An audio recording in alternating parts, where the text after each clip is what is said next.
Okay, guys, I'm about to go to market on pound JPY. Orders come into play as we speak. Let me just drop that in. Bash.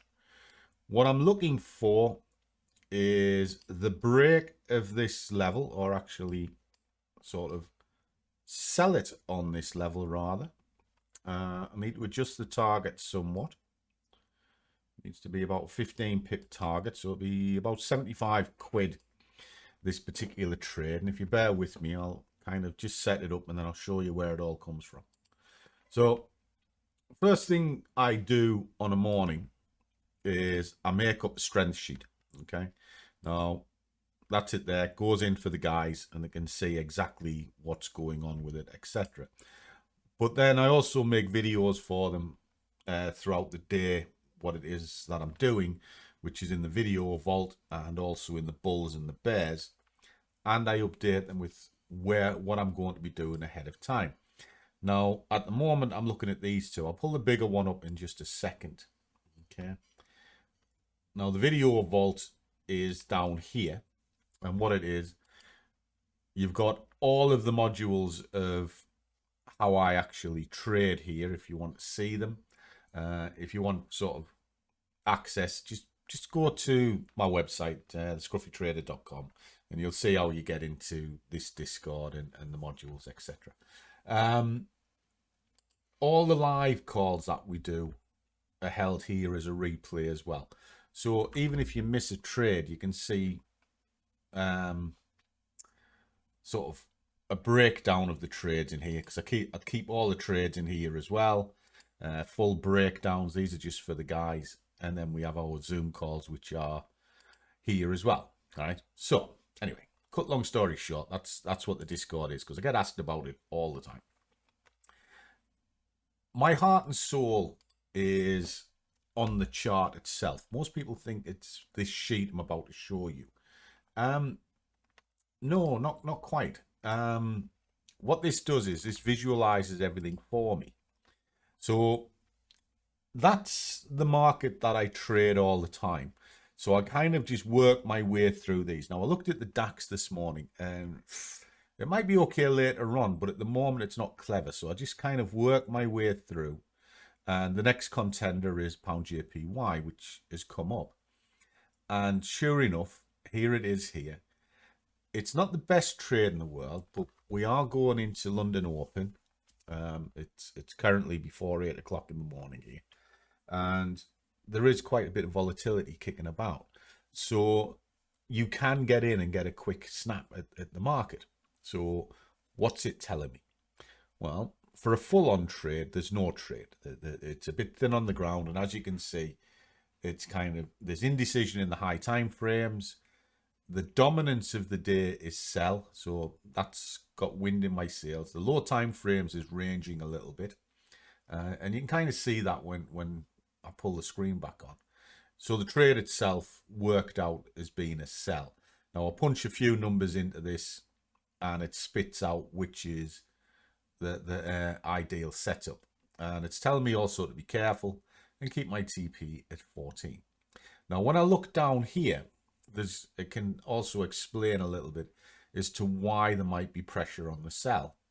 The pound has weakened since the last data sample, 2 points. But JPY has increased 4 points. So the JP is putting pressure on the pound. Okay, so that could push it down. And if we look at the change of strength from the last data samples, again, the pound is losing ground. JP is gaining ground. Therefore, pressures in the market. Okay, so the downward move is viable. So if we look at this, we sort of just scrunch this out. It isn't really going anywhere. It's just oscillating around here. So what my game plan is with a scalp is I'm going to follow green candles up. So when this one closes, I'll bring that order up underneath there and I'll follow it till it gets triggered in. And I'll also follow the target, which means the chart doesn't have as hard to work. Now, You can do this on a 15-minute. I like to do it on a 15-minute, but if I'm scalping, I'll do it on a 5. And as you can see, these levels that I've got in play, the markets are respecting quite well. And there's kind of the range that we're looking at. So it's been kind of tight in structure for quite a while. But if you start scrolling this out a little bit, you start seeing the market a little bit more clear, because most people think the action's on 5 minutes. It's not. You can enter on a 5-minute. It's great for fine-tuning your entries. But to actually get an understanding of what the market is, no. Pull out your hourlies. Now we're talking. Now we can see it. You can see a lot of information here. And what we can see, just to sort of glorify this a bit, you've got a huge drive here. Massive. It came down with some gusto, has gone to the top, but it seems to be failing to break higher, and therefore downward pressure is coming in. So all of this section here is contained between that high point and that low point. So if you start looking at ratios, you take that from there to there, just like so. Well, the target area where a market will try and retest are these. So I've actually targeted just in front of that 23. It's probably a good place to target the market. So that's what we're going to do. Now, there's only very small length of time left of the last 5-minute candle. So what we're going to do is we're going to look to move that up. But this is good representation of what's going on. So if that's going to pull back against itself before it moves up, that level there is the bounce point. So let's see if that's where it's going to bang out. Okay, so drop it back down to 5 minutes. Let's have a look. You can see that's pushing up away. It's got next to no time left. So what we're going to do is we're just going to kind of get hold of the order, and we're going to put it under there. All right. Now, it doesn't have far to go. It does become a worry because I wanted to see it break this. But what I'm going to do is I'm going to follow it up, and we're going to try and get beyond that level. Now, hopefully, this will scream all the way up to there and then come down, which will allow me to have that target on the other side of the level, which is what I would ideally want. But there are certain elements that are in my favor at this moment in time, and that is because the market's crushing in on itself, and you can kind of see where it's going. So you've got a high, a low high, so that might top out around here and then slam. We don't know. We'll find out in a minute or two. Well, we'll find out in about 30 seconds actually, and it'll pop. But if I can get it to there, I'm happy. And then we're just following on from what we did yesterday. Okay. So let's play this one out and we'll see how we get on with it.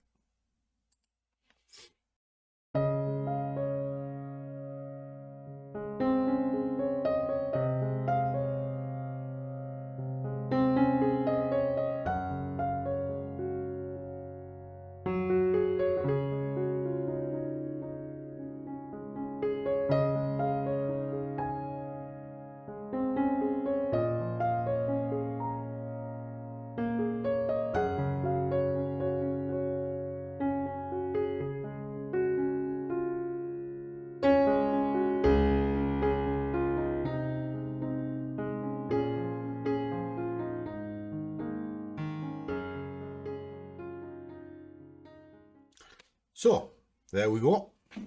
Job's done. Now this was all in the planning about an hour before I went to market.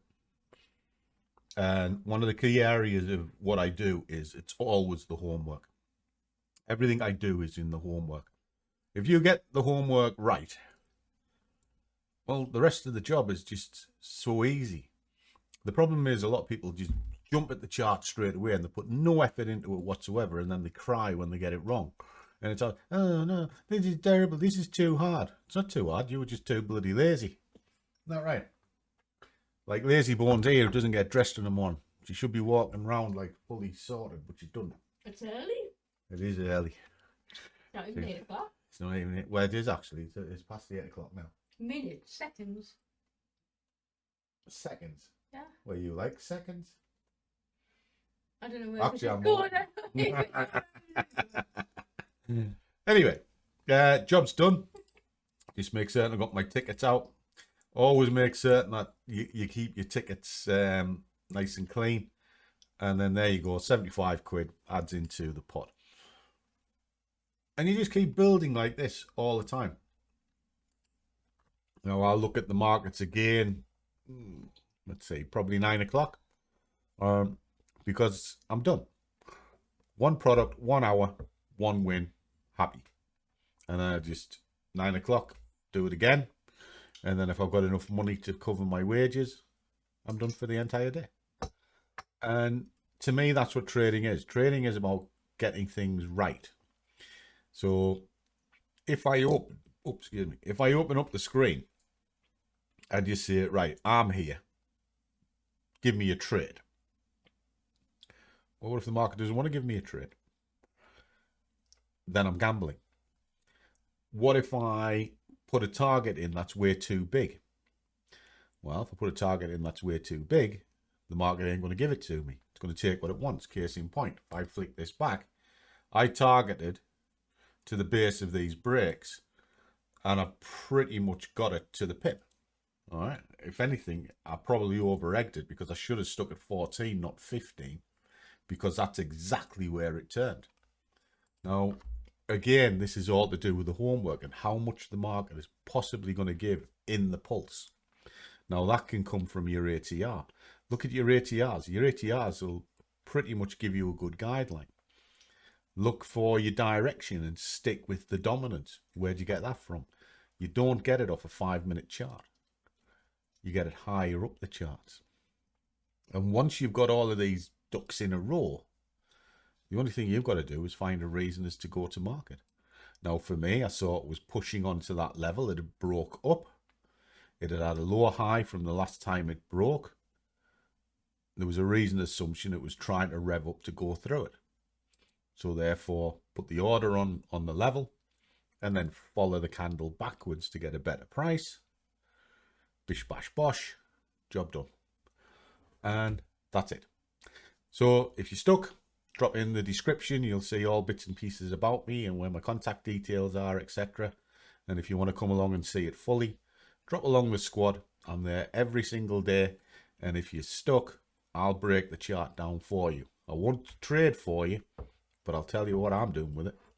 And then that way, at least you've got an informed choice. As always, guys, do what you love. And the money will follow. See you all in the next one.